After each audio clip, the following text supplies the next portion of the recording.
Seorang janda di Kabupaten Nunukan, Kalimantan Utara, nekat menghabisi nyawa kekasihnya sendiri.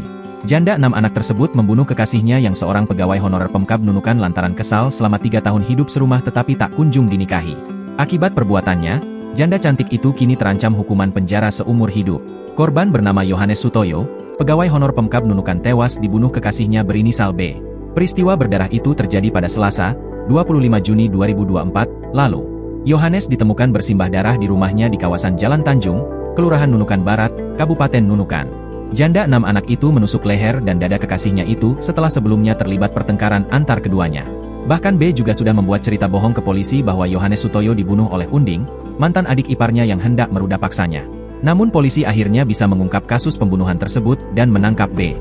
Kasat Reskrim Polres Nunukan, AKP Lusgi Simanungkalit membenarkan bahwa B menghabisi nyawa kekasihnya sendiri.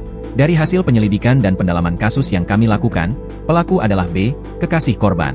Motif pelaku karena sakit hati dan malu karena tak kunjung dinikahi, ujarnya, dalam rilis pers, Kamis, 27 Juni 2024.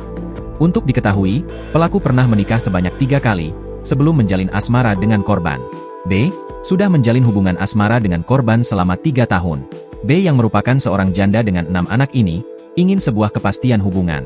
Dan sebelum kejadian, terjadilah cekcok yang berujung penusukan yang menewaskan korban, imbuhnya. Usai membunuh korban, pelaku berinisiatif datang ke Polsek Nunukan. B pun sudah merancang cerita untuk disampaikan ke polisi.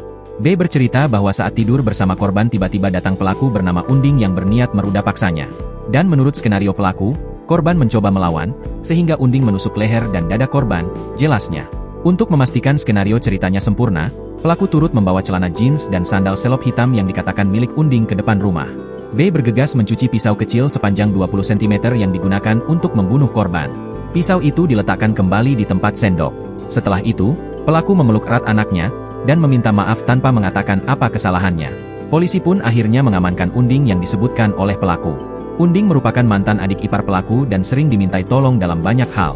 Polisi juga meminta keterangan 8 saksi mata, termasuk anak pelaku.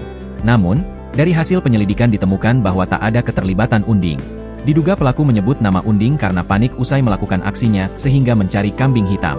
Bahkan celana jeans yang disebutkan pelaku ternyata tak muat di badan Unding. Celana tersebut ternyata milik pelaku sendiri. Dengan seluruh keterangan saksi dan fakta yang ada, B akhirnya memilih mengakui perbuatannya. Pelaku membunuh korban setelah cekcok. Pelaku kesal karena korban tak kunjung memberi kepastian kapan akan menikahinya. Sementara tetangga dan teman-teman korban tahunya mereka sudah nikah siri. Karena memang korban sudah 3 tahun berpacaran, dan pulang ke rumah korban, kata Lusgi. Download Tribun X sekarang, menghadirkan lokal menjadi Indonesia.